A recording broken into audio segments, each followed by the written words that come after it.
Hello, good evening, and welcome to the War Room. This is our daily coverage of Russia's illegal incursion into the Ukraine.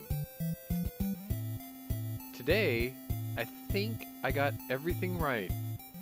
I think the scroller's correct. I think the statistics are correct. I think it's a very short news day, strangely enough, and I have a theory on that, which I will share with you.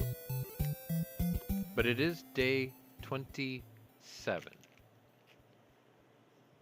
Tomorrow will be one calendar month on average, 4 weeks, 28 days. And in 28 days, if you were to look at the scroller at the bottom, you'll quickly realize just how much waste this war has been. How many people have been wasted, how many buildings, how many lives, how many trillions of dollars. It's not billions, this is trillions. This is an entire nation laid waste. For what? What was the point? One decrepit, crooked, Cold War dinosaur, egotistical maniacs, stupid dream. For what? What was the point? What does he actually gain? Nothing. What do the average person living in Russia that was born after the Cold War had ended, what did they gain? Nothing. There's no pride, there's no honor, there's no dignity.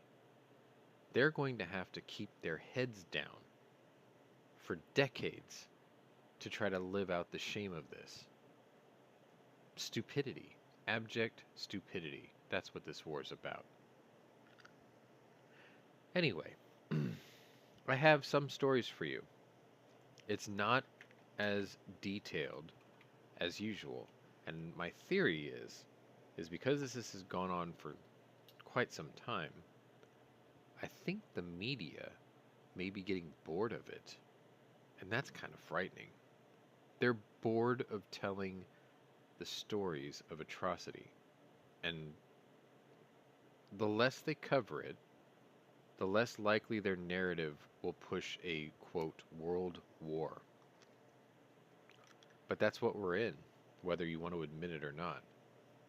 If this was a war between only two countries, nobody would have an opinion on it. Nobody would have spoken out about it.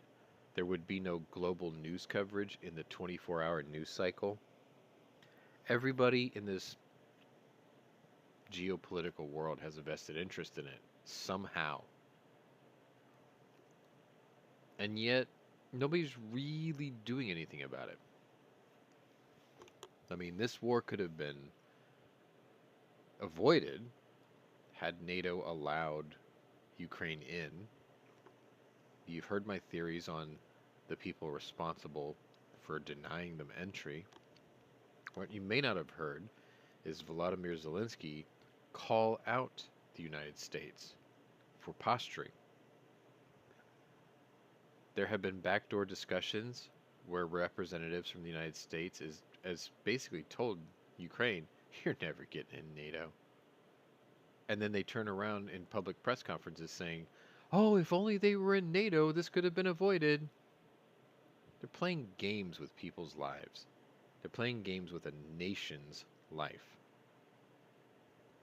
People will say that the Russians' image will be ruined for generations now because of the hatred generated by the rest of the world reacting to this. What about us? What about NATO's reputation for half-ass getting involved? I guess that's the best way to put it. It's hard to say. Anyway, before I get too far into Reynolds Wrap territory, which I have thought over time that I've been becoming perilously close to tiptoeing into, we'll try to keep it factual for you tonight. So I only have the one panelist tonight, which is really strange. So maybe my panelists are getting bored with this too. It's hard to say. But it's still history, and it's still important to me. And apparently it's important for you, or to you, because I have an audience. So good evening to you, Shady Hill and Terry Share. I'm sure I will see more people file in. I do have a bit of a joke that I'll play later on in the show, which is only 2 seconds, so you have to pay attention when I play the clip. But I'm trying to branch out a little bit. I want to keep it factual. I want to keep it on the time frame, but I'm starting to draw inspiration from guys like Greg Gutfeld, and I like to do pop-up video. If you've ever seen my other content, you probably realize that I have a lot of fun editing my penny arcades. And I'm getting to the point where I'm starting to integrate that cynicism into this, which is dangerous, because I do take it very seriously. Um, but sometimes you have to make a mockery of the stupidity of humankind. Otherwise, we'll all just die of stress, ulcers, high blood pressure, you name it. So my only panelist tonight is he's been kind of a ride or die for this. He's been here for every episode. So this is my tradesman from New England. I've brought in Scottish Naya. So good evening to you. And we'll get through this eventually. So what you're looking at in the background for the show is the battle map as of yesterday. In conclusion, actually no, sorry, this is the battle map up to date for today. That's rare. Usually I get them post facto the day after, but this is the current battle map of today. What you're going to notice is there's a lot of protests going on now, especially after that video I showed you yesterday of protesters in, I think it was Kherson, getting attacked by grenades and machine gun fire. What you may also notice is I've updated the scroller at the bottom. The number of tanks or the number of oil tankers skyrocketed plus 10. APC skyrocketed like plus 30. UAV skyrocketed plus 10. Anti-aircraft went up quite a bit. Number of soldiers quite a bit. Specialty vehicles plus 3, 2 or 3. Ukrainians have been busy. My source for this information, which seems to be different than what you see in other news outlets, is the Kyiv Independent. And they take in all the information from all field commanders and that report back to Zelenskyy. And they throw out the redundant reports. So before it would be you take the highs, you take the lows, and the truth is somewhere in the middle. The Russians would give you the highs of their kills. They would give you the lows of their losses. Somewhere in the middle is probably the truth. Well, the Kyiv Independent gives you the numbers of casualties reported in as reported by field commanders and people on the ground and journalists. Their source information is greater. There's more than one source. There's multiple sources. I still think the numbers are a little high. There may be some redundancy still, but I have no reason not to believe them either. We've seen the video. We've seen the pictures. There's a lot of destruction. The city of Mariupol, which has been under attack basically since this all began, way over on the right with the Russian border, it's more or less a ruin now. Yesterday, I gave you a statistic saying that 80% of the city had been destroyed, and only 20% remained standing. It has become the siege of Stalingrad for our generation. There's nothing left. Today, there's a story about Vladimir Zelenskyy commenting about the remnants of Mariupol. So you'll see what I'm talking about. But what I thought I would do, and if you bear with me for a second, I should have done this. I should have done this before. Let me see if I can get a picture real quick and I'll share it with you.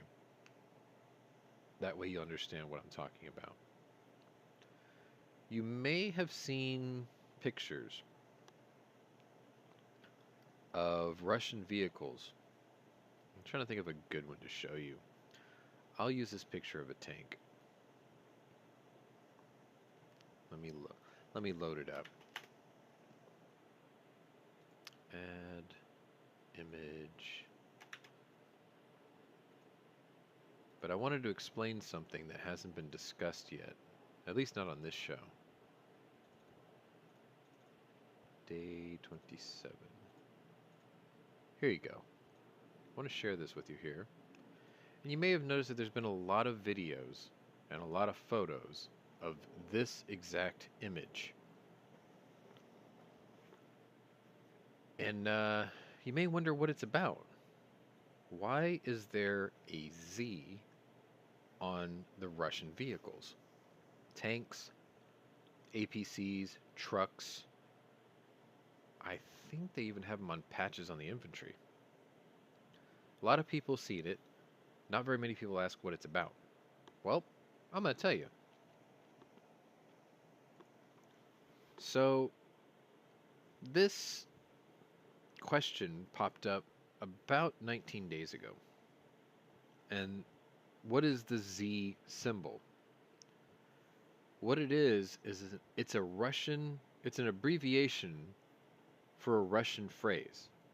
It's called Za Pobedu. And what that means in English is for victory. These arrogant Slav bastards marched into the country on day one claiming victory. On the first day, they thought they were going to take over the country in 72 hours. And here we are 27 days into this. It's almost stupid to leave that mark on your vehicle now, because no one's believing it. But anyway, if you were wondering what the Z was on the vehicles, Za Pobedu, for victory. What a joke. Alright, so with that explanation out of the way, let's go ahead and get into the meat and potatoes of today's episode, day 27. Like I was saying before, the updates and timeline were few and far between today. And I think part of it had to do with Western media and Brown. My OBS studio is going crazy right now. Yeah, I could actually jump in here myself. You heard it? No, I could jump in here myself. Oh, no, my OBS studio is going nuts. Oh. Actually, oh, I got us in the wrong channel, that's why. Hang on, let's move down into that room. There we go. Just in case, because I don't want a bunch of people jumping in and out. Like, hey, what's going on? In the middle of the show. That would suck. Alright, so, sorry, I was in the wrong channel. See, I almost got it right this time. Damn it. Anyway. Almost. But anyway, I was thinking, like, the reason that the news has been kind of slow and sparse today is I think because it's, America's attention, the focus in mainstream media was the confirmation hearings of Ketanji Jackson Brown, who is the Supreme Court nominee picked by Joseph R. Biden. And to quote Lindsey Graham today, who once again was Tigress of Gaul, if you don't know who that is, look it up and be amazed. Tigress of Gaul is an amazing story. But where did that guy come from? He went off today. For those of you who don't know, the Senate confirmation hearings for the Supreme Court nominees this year is headed up by Illinois' Dick Durbin, who, I have to admit, out of almost all the Democrats in the Senate, Dick Durbin is the most professional one out of all of them so far, in my estimation. He's calm, he's cool, he's collected, and he speaks very eloquently, and he doesn't lose his cool when people start pushing his shit in. And what happened today was Lindsey Graham pushed his shit in hard to the point where he couldn't even speak. And then Lindsey he also Graham doesn't come off as being drunk like Nancy Pelosi. Yes. And anyway, Lindsey Graham got up and walked out. That's how pissed off he was.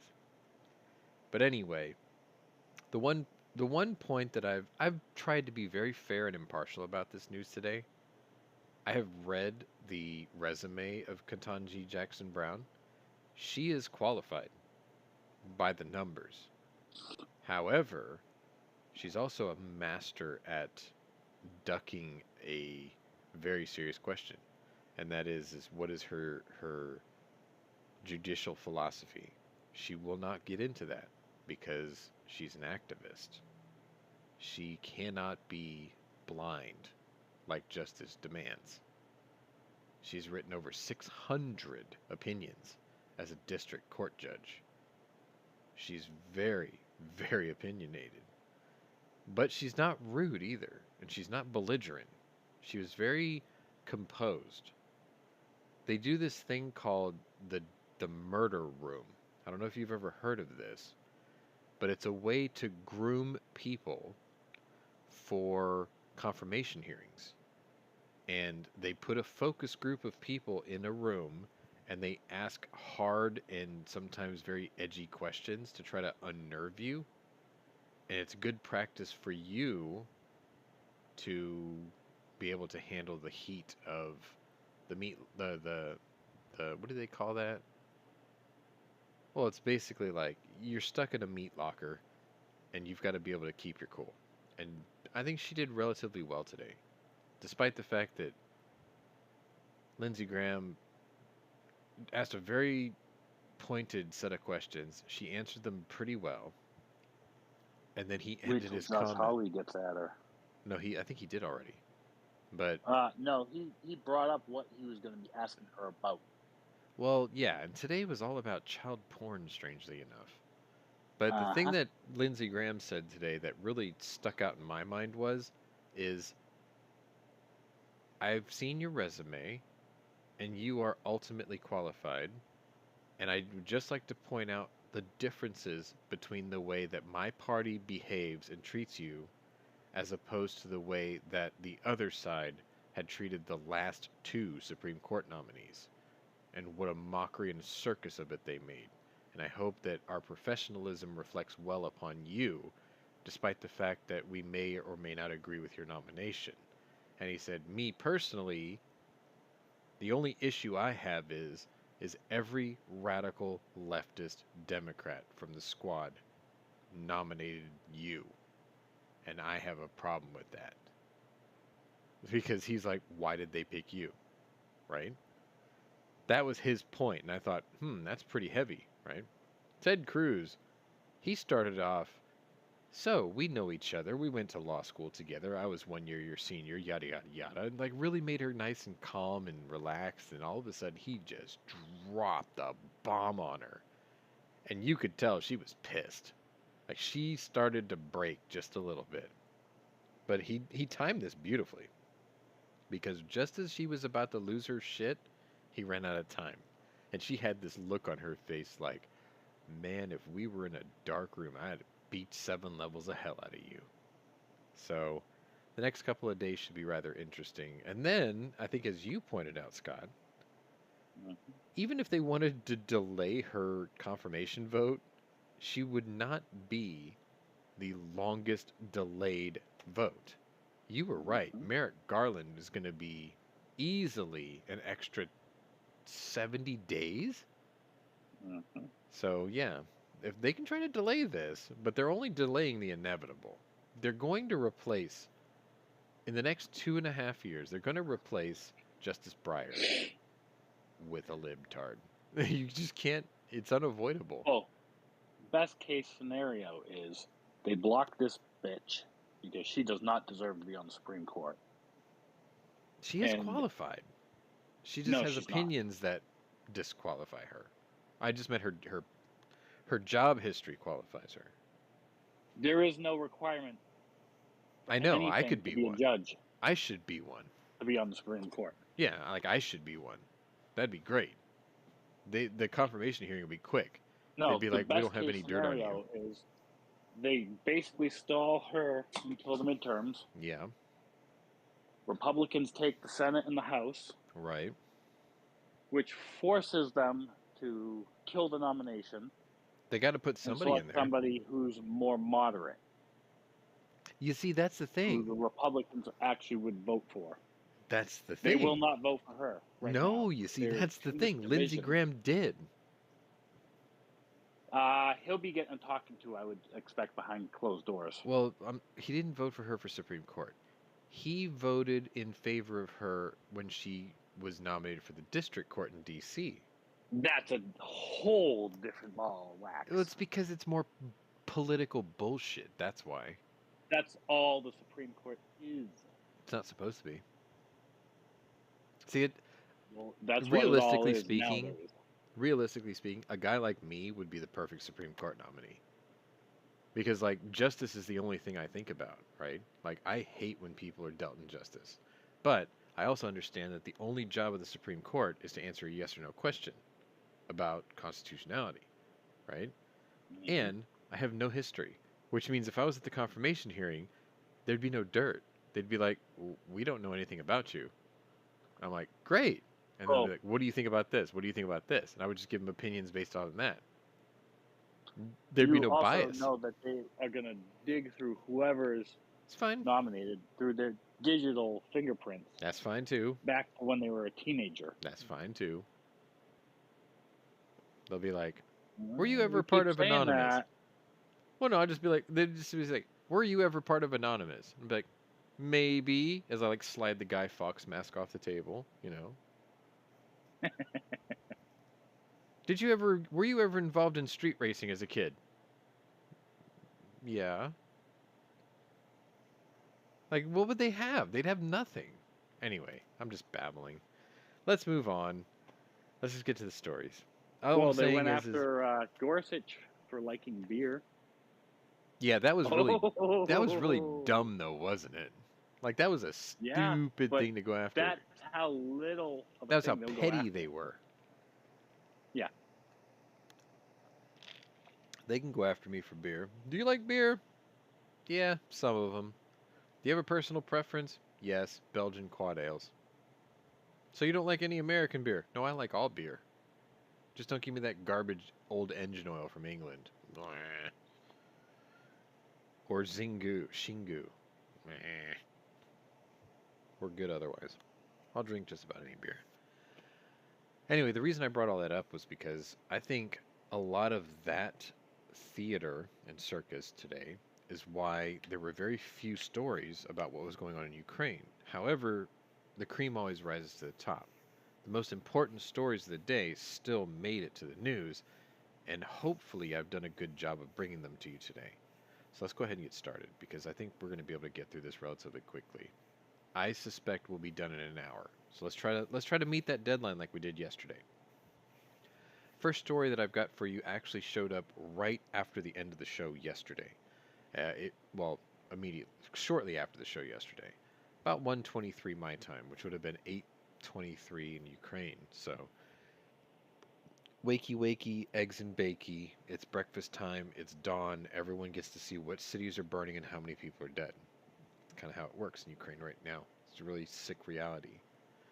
Ukrainian President Volodymyr Zelenskyy is set to deliver a virtual address to the Japanese parliament on Wednesday, amid a larger effort to rally international support for his country as it fends off a Russian invasion.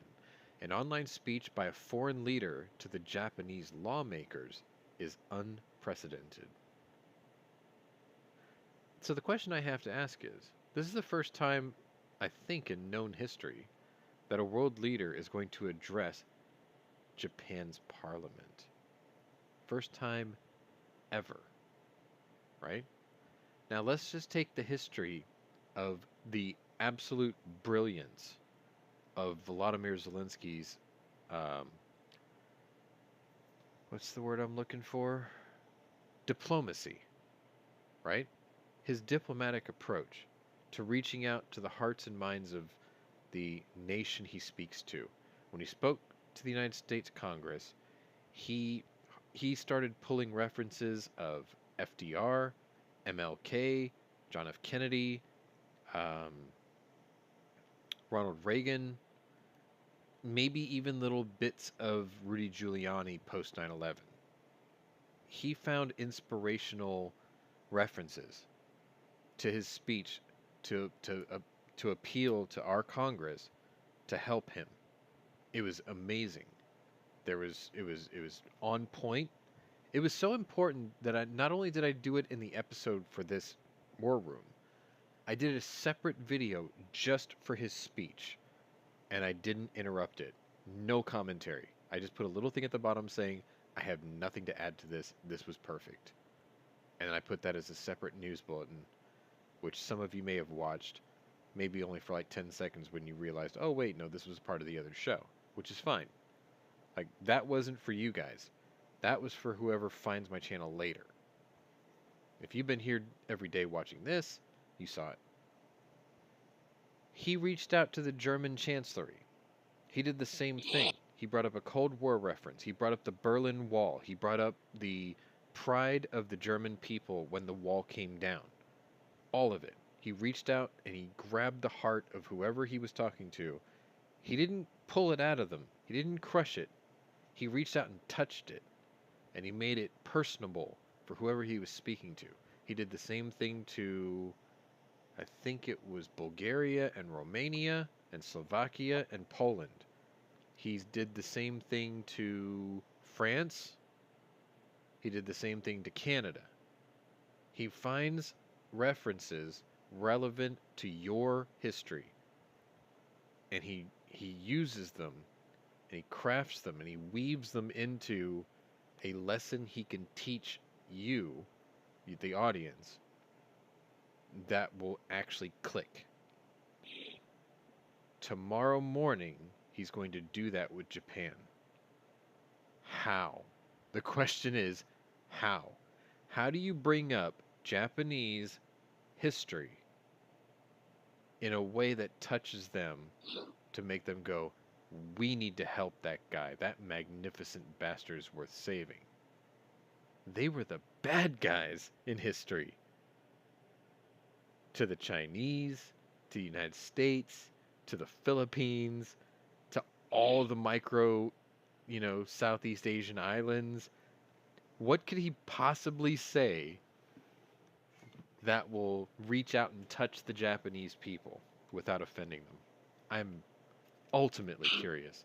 My cousin is going to watch that intently. I'm sure I'm going to get a phone call from him going, that guy was amazing. This is what he said. So I'll get a pretty unique perspective because he lives in Hokkaido. Can't wait to hear it.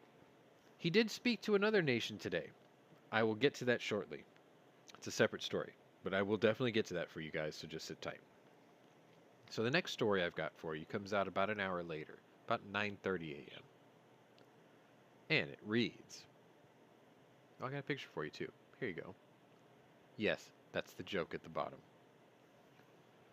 The U.S. is sending some of the Soviet-made air defense equipment it secretly acquired decades ago to bolster the Ukrainian military as it seeks to fend off Russian air and missile attacks. The systems, which one U.S. official said included the SA-8, are decades old and were obtained by the U.S. so it could examine the technology used by the Russian military and which Moscow had exported around the world. The weapons are familiar to Ukraine's military, which inherited this type of equipment following the breakup of the Soviet Union. The U.S. over the decades has acquired a small number of Soviet missile defense systems so that they can be examined by U.S. intelligence experts and help with training American forces. The secretive efforts received public attention in 1994 when a Soviet-made transport plane was observed at Huntsville, Alabama, an airport within sight of a major highway. It was later disclosed that the plane was carrying an S-300, you probably heard that a lot in the last couple of weeks, air defense system that the U.S. had acquired in Belarus. You know, the guy's helping the Russians right now? How odd, right? As a part of a clandestine project involving a Pentagon contractor that cost us $100 million. And yes, I was doing the Dr. Evil Pinky thing just now. We paid $100 million for a single... at the time. for a At single the time, the S-300 300 air was defense top of the system. line. Still, 100 million for one. Look at that picture. Yeah, There's like 50 of them right $100 there. million to have an invaluable insight into their air defense network and how to defeat it. Fair enough. That's a bargain. Because we developed all kinds of countermeasures based on what we found out from that system. I'll expand on that in a minute. There's a reason why I'm hesitant to agree. I'll tell you though. I'll disclose it in a second. The S-300 is also known as the SA-10 by NATO. It's a long-range advanced air system intended to protect large areas over a much wider radius. The SA-8 is short-range tactical air defense system designed to move with ground forces and provide cover from aircraft and helicopters. While the SA-8 has a shorter range, I think they're also called S-200s, it is highly mobile and potentially easier to hide. Some of the Soviet-style weapons have been kept at the Redstone Arsenal in Alabama, which its website notes serves as the Army's Center for Missile and Rocket Programs. At least some of what the U.S. sent was from that base, officials had disclosed, who added that C-17s recently had flown nearby to an airfield in Huntsville. Gee, I guess the secret's out now, isn't it? So, Things get better. they're talking about SA-8s and SA-10s. SA-10 is definitely the S-300, right? Yesterday, during a press conference with the former Admiral John Kirby, who is now the Pentagon press secretary or spokesman, it was asked, are we about to buy S-400 AA systems from Turkey to give to the Ukrainians? And he got real nervous for a split second. He goes, I'm not going to talk about intelligence information. And we're like, we're not. We're talking about purchasing a weapon to give to the Ukrainians. And he was like, there have been some discussions, but I'm not at liberty to talk about those. So we're fixing to send S-400s also. Let's not be stupid. Read between the lines. We're fixing to buy S-400 so we can tear them apart and find out what makes them work. Oh, sure. We're going to buy 10. We're going to give Ukraine 9. We're going to keep 1. Of course. Of course. All right. Next story. No photo. This would have been about an hour later again. And it says, as of the morning of March 22nd, 2022. So 32222. 117 children have been killed and more than 155 have been injured. They broke this down by city. So you've got the battle map if you're watching. Most affected children were in Kyiv, 58. Chernihiv, which is it on that map? I don't think it's on that map. No. Chernihiv, 31. Donetsk, looked all the way to the east there, 30. Mykolaiv, which is outside of Crimea, 24. Kyiv. Wait, Kyiv is listed twice. Kyiv a second time, Somebody 16. done fuck up. Yeah, I think so.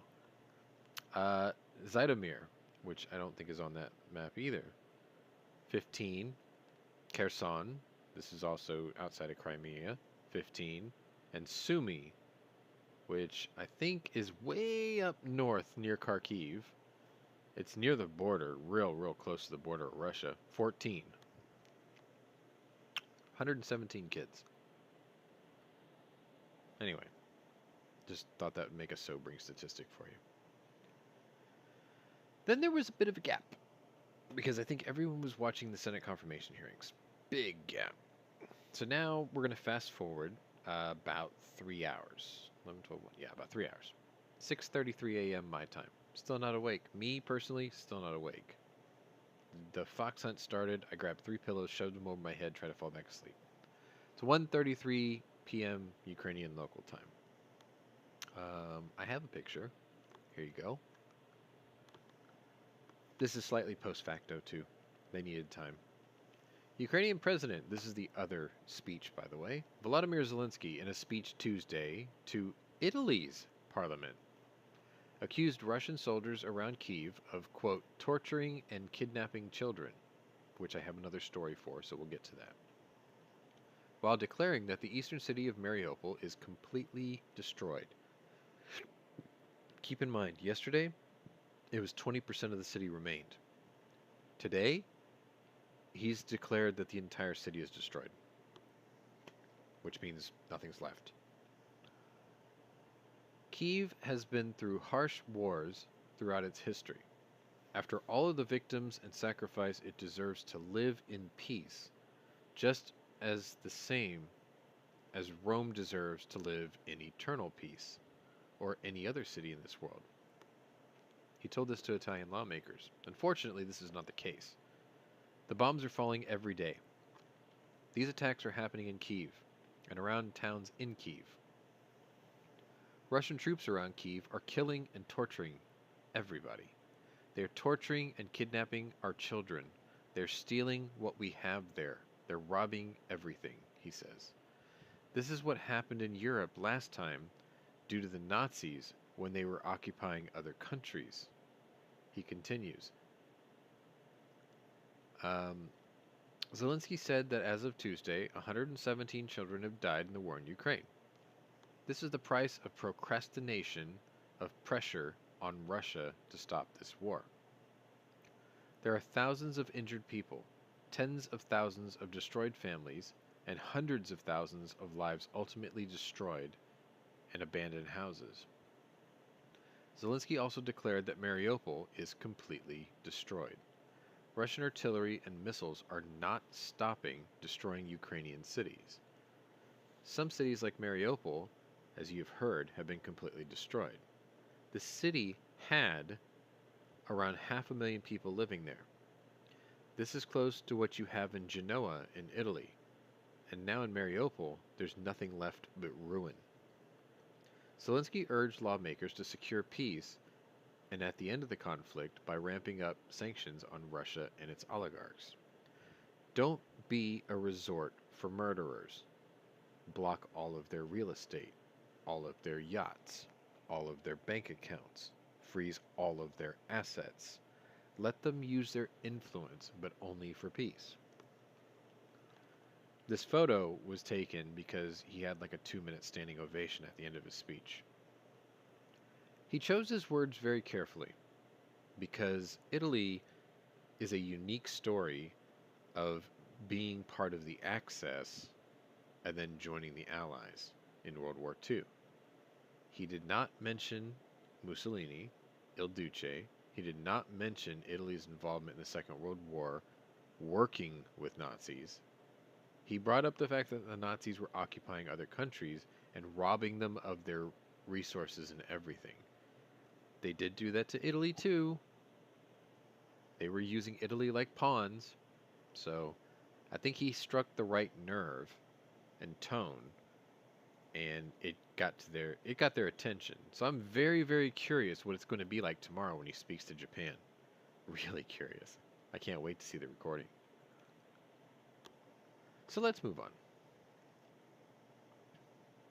on. We're going to fast forward again, but only 2 minutes. 1:35 p.m. Ukrainian time. And this is to back up the kidnapping claims.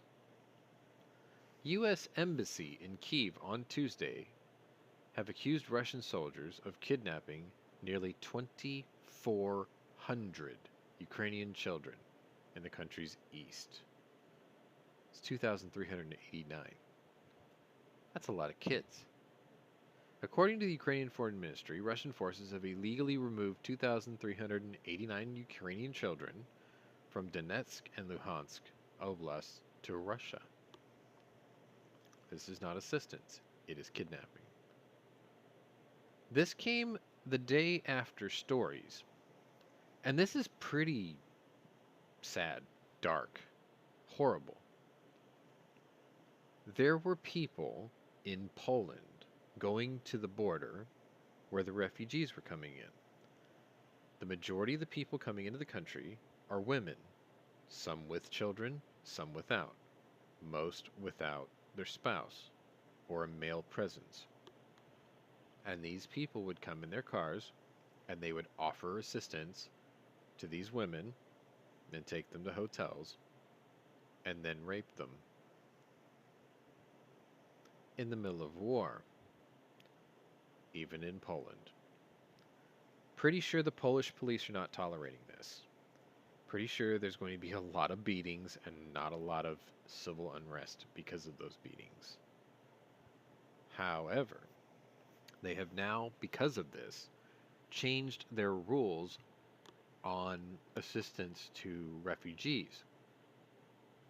They require photo IDs, passports, photo of your car, your license plates, whatever. And even then, they can say no. Like, go away. It's a shame that in humanity's most desperate moments, there are still predators, even in the nations that people were coming to seek salvation. Is that the word I'm looking for? Protection. Salvation, yeah. So you got that on Poland, and then you've just got outright kidnapping of children in the East into Russia. And what do you think they're doing to those kids? We are the generation of people picking up and raping refugees on one side. We are also the Jeffrey Epstein generation. And now we've got dirty Slav Russians kidnapping children and whisking them away to Russia. What do you think's going on with those kids? Try not to think about it. It'll probably piss you off. Pisses me off. I don't even have kids. Let's move on. About an hour later, so now it's about 2:30, and Ukrainian president. Oh, let me give you a picture. This was actually a clip from a video. I'm sorry, I should have found you the video for this, because that little explosion that you see there was the first of about 30. In the video, that whole area just disappears. Everything you see in that photo essentially disappears. Anyway, Ukrainian President Volodymyr Zelenskyy said this morning that Mariupol has been completely destroyed, but his military there has been putting up a fierce fight against Russian troops, according to the United Kingdom's Ministry of Defense. Those guys have been studs. The Ministry of Defense of UK. They have been able to fill in the blanks when the media can't get you the information. It's pretty amazing. Anyway, despite heavy fighting, Ukrainian forces continue to repulse Russian attempts to occupy the southern city of Mariupol. Russian forces elsewhere in Ukraine have endured yet another day of limited progress, with most forces stalled largely in place. So I'm going to close the picture and just kind of remind you to look at the map on the right. And Mariupol, as you can see, is ground zero at the Russian border. You have Luhansk, you have Donetsk. Those were the two contested areas where, quote, separatists came from or lived. Mariupol was the first one down south near an ocean port, which the Russians would love to have, because underneath the word Mariupol, you'll see that there's a giant river that goes right into mainland Russia. They'd love to have that. That's why they've been so adamant about taking over that. Plus, they needed Mariupol and Melitopol as conquered territories for a, quote, land bridge between mainland Russia down to Crimea. They're literally trying to take Ukraine and turn it into a landlocked country by taking its entire coast. If they take Odessa, they'll succeed. Anyway, let's move on. Yeah, we might be able to make it an hour. We're about halfway through. Next, I have a photo I call Boat Shelter. And look at that. That's a nice boat, isn't it? That is a good-looking ship. This happened around the same time as my last story, and it says about 2:30ish. A pair of yachts belonging to Chelsea Soccer Club owner and sanctioned Russian oligarch Roman Abramovich have docked at resorts in Turkey. Turkey, the guys who don't like the Russians. Turkey, the guys who are about to sell us S-400 anti-aircraft missiles to give to the Ukraine. That Turkey. Turkey, who says that they control both locks going into the Black Sea and will not allow any more Russian warships in. That Turkey have taken these ships and given them safe harbor. Now, some of you don't know about the concept of bakshish. I encourage you to learn it. It's an amazing business practice that started in Turkey. Matter of fact, Turkish Mauser episode of Sea and Arsenal by Othias, he does a very good very good explanation of bakshish. I can't help but to think that they invited these ships to their port under safe harbor so they can seize them for themselves. And if that's the case, good on you, Turkey. But if it's not, what the fuck, Turkey? Anyway, Turkey has not imposed economic sanctions on Russia over its invasion of Ukraine last month, nor has it frozen the assets belonging to top Russian businessmen linked to President Vladimir Putin. Now, I want to point out, Roman Abramovich owns the Chelsea Football Club in England. He has decided to sell his team because he didn't want the team to suffer from the negative connotations or denotations of the owner, because it's a storied, long, historically famous football club. He didn't want to soil that image. He also said that when he sold the team, all the proceeds from the sale will go to Ukraine. Pretty noble gesture. The guy's a billionaire. Basically what he's saying is yeah, I can give that away. I have enough money. Pretty noble. Pretty cool.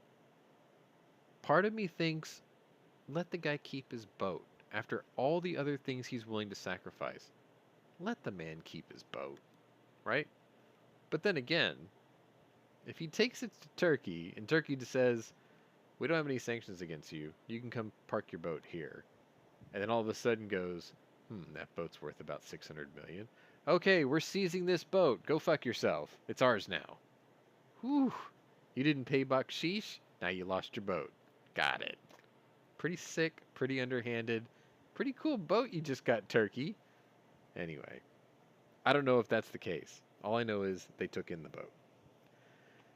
The private DHA news agency said Tuesday that Bermuda-registered Eclipse docked in the resort of Marmaris. A day earlier, Abramovich's Bermuda-flagged luxury yacht, My Solaris, which I believe is that boat, arrived in the nearby resort of Bodrum, triggering a protest by a group of Ukrainians who boarded a small motorboat and tried to prevent the yacht from docking. NATO member Turkey has close ties to both Russia and Ukraine. It has criticized Moscow's invasion of Ukraine, but has also positioned itself as a neutral party, trying to mediate between the two. Because the money's good. Anyway. Let's move on. And I have this photo for you. And this gentleman here, if you don't know, is the president of Poland. What a look at that coat of arms behind him. That's impressive. The McCoy coat of arms, which is my family's coat of arms, looks something like that. Don't quote me on it. Anyway, Polish President Andrzej Duda has compared the actions of Russia's military in Ukraine to those of Adolf Hitler's SS troops during World War II. So he broke Godwin's law. Got it. Today, the Russian army is behaving in exactly the same way, and its leaders are like Hitler, as the Germans' SS. According to Poland's first news website, this is what Duda he was blurting all this out. I deeply believe that the world will be able to bring to account the perpetrators of those crimes in order to discourage other potential leaders and commanders who want to carry out their criminal goals. You might be right, Scott. This guy's itching for a fight. Maybe. Hmm. Maybe. They also possess the largest tank force in Europe. Yes, and it's a very impressive one because they own a little bit of every single NATO tank in the world. They have Leopards, 2A1s. They have Abrams. They have Hmm. Centurions. They have Russian T-90s and T-92s and T-72s. They have I I don't know if they have Magax. Maybe. Maybe. Anyway, part of the advantage of having all those different tanks is you know the strengths of all your allies and enemies' tanks. You also know all the weaknesses of your allies and enemies' tanks. That puts Poland in a very unique position, which is why you don't want to piss them off. All right, let's move on. And next photo is this one. This is from 6:39 p.m. Ukrainian local time. This is a post facto story. Ukraine said Tuesday it has recaptured a strategically important suburb of Kyiv as Russian forces squeezed other areas near the capital. Explosions and bursts of gunfire shook Kyiv, and black smoke rose from a spot to the north. Intensified artillery fire could be heard from the northwest, where Russia has sought to encircle and capture several suburban areas of the capital, a crucial target.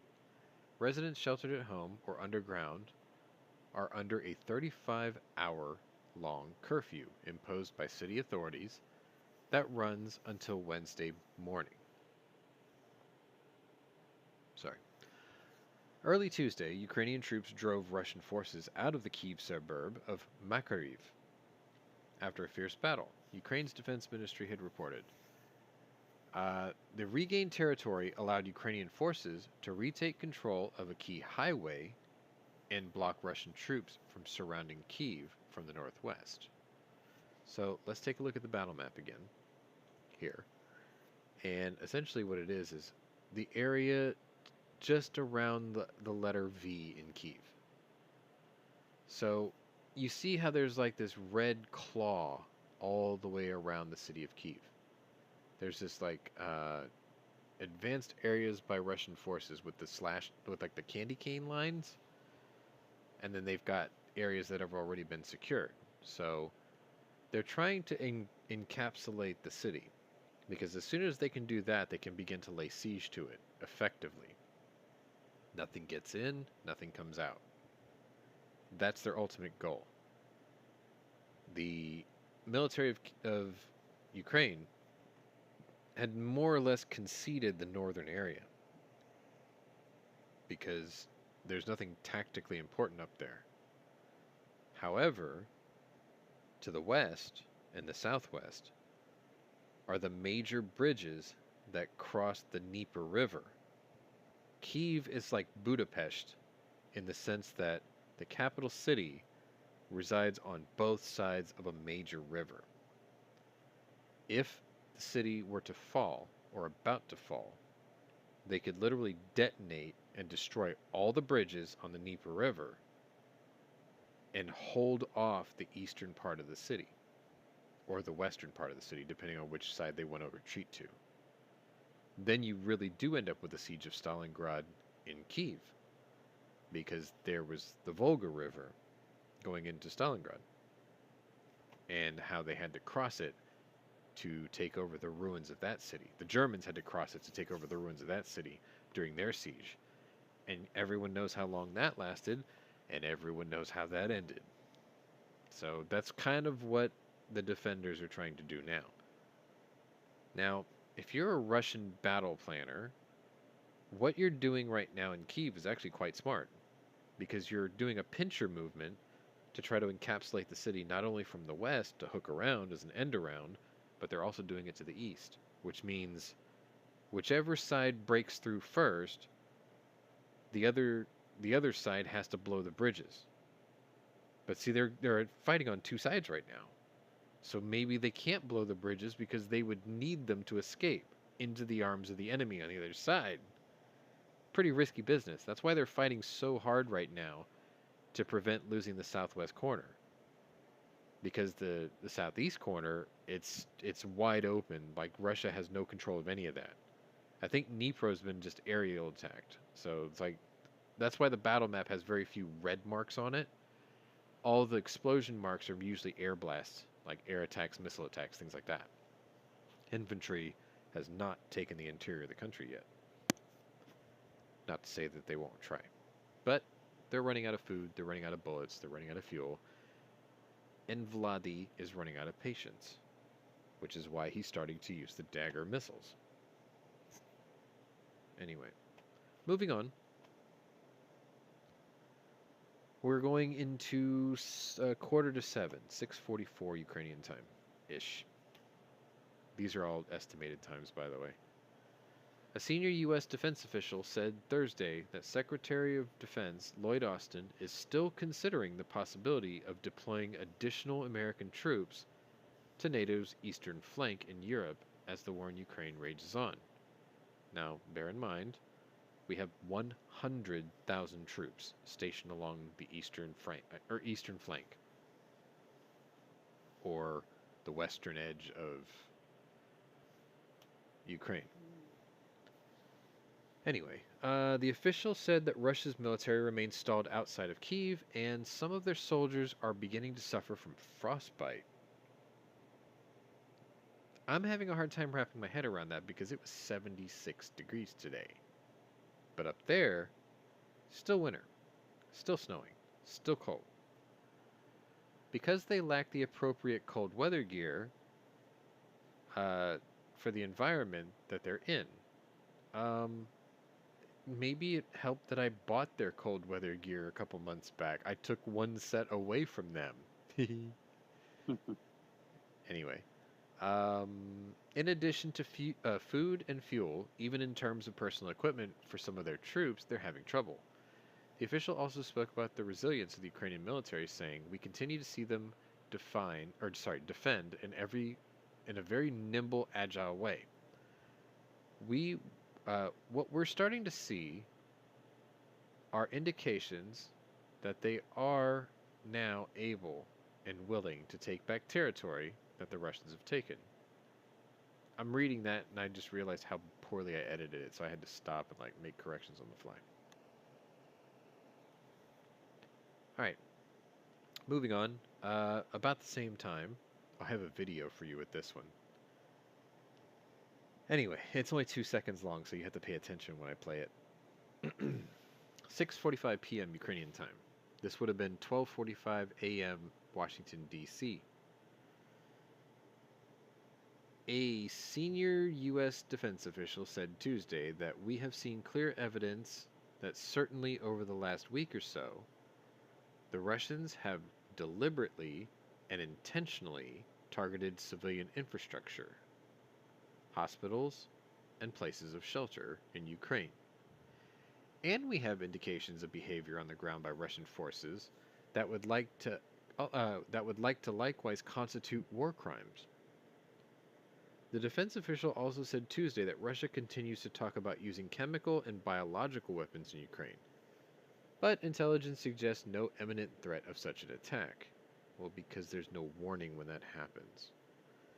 Earlier, Pentagon Press Secretary and former Admiral John Kirby said that the U.S. has seen, quote, clear evidence that the Russian military is conducting war crimes in Ukraine. Now, do you know what I say about that? This is what I say. Well, no shit. Duh. Anyway, I don't think I could play that clip any longer, otherwise I'd get a copyright strike. Scott, you're just going to have to catch that one on the replay. It's funny. I promise, it's funny. Yeah. Anyway, that was my attempt at humor, by the way. It was a Full Metal Jacket clip, if you have to know. Alright, so let's move on. About an hour later, another post facto, and I have a picture for you. And I regretfully have to say that this man does not look like his press photo anymore. He looks different. He's the guy in the blue jacket. He does not look well. Not like before with his sculpted hair and like chiseled chin when he was defiant against the Russian aggression, right? This guy's getting slowly killed in prison. Kremlin critic Alexei Navalny, you've heard me mention that name before, called on his supporters to take action Tuesday after a Russian court sentenced him to 9 years in prison on fraud and contempt charges. Trumped up charges, by the way. I want to say, Obviously. I want to say the best support for me and other political prisoners is not sympathy and kind words, but actions. This is the message he wrote to his Twitter account following the sentencing, according to Reuters. Now remember, he doesn't really have access to the internet unless his lawyer's there. So the lawyer showed up. He gets to post these things. Navalny's lawyer said he would appeal the verdict. Oh, sorry, I skipped a line. Any activity against the deceitful and thievish Putin's regime, any opposition to these war criminals.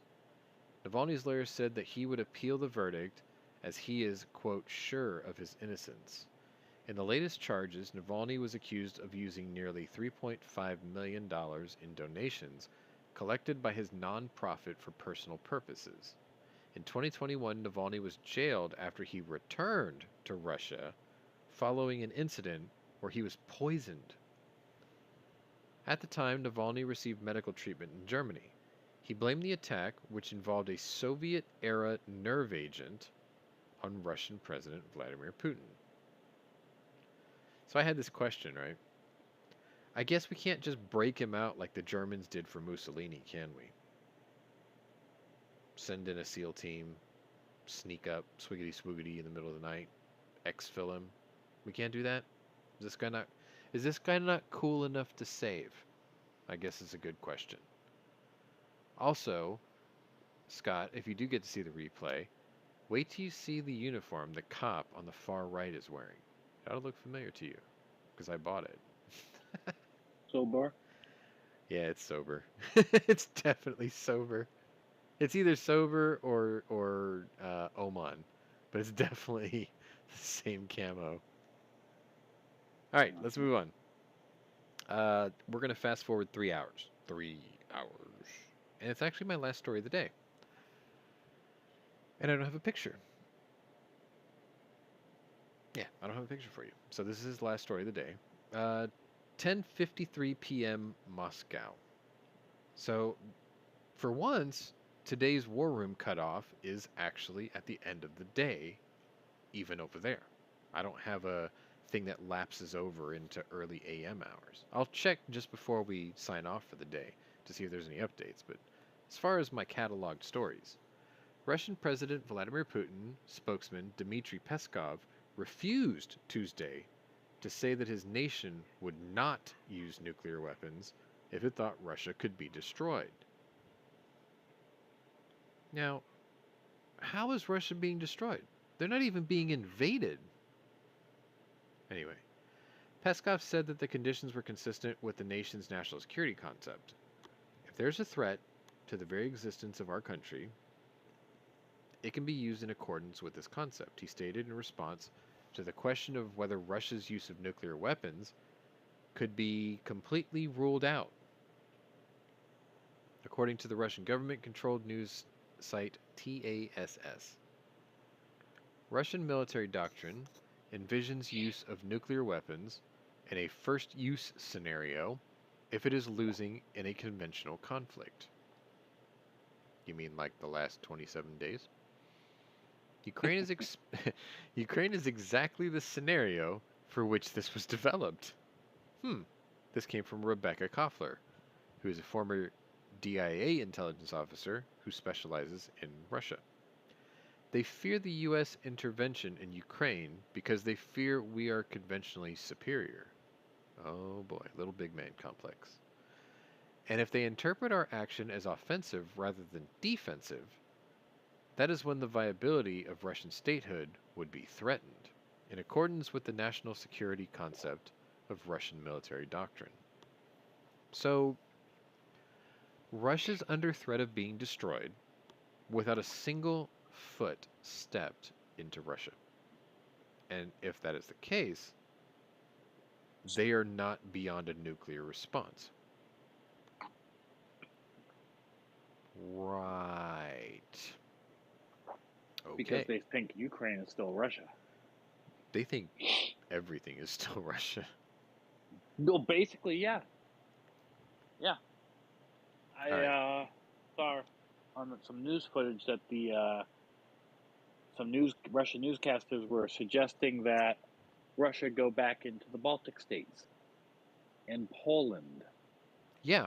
Well, if they succeed in Ukraine, I think we discussed this about a week ago, you can forget Moldova. Belarus will fall in line. They will probably take Georgia, and they will absolutely go into the Balkans. They will take Latvia, Estonia, all those countries. Even though they're NATO, they won't care. Because they'll just say, Uh-huh. what are you going to do, NATO? I've got my finger on the button. And NATO would cush. They would fold faster than a cheap suit. Anyway, I'm looking for updates that came past what I had already recorded. And the only story that I can see that might be of use, this came out an hour ago, so this would have been 8:37 my time, which would make it 3:37 a.m. Ukrainian local time, Wednesday, day 28. President Zelensky's office has launched a humanitarian website aimed at providing assistance to Ukrainians. The website, help.gov.ua,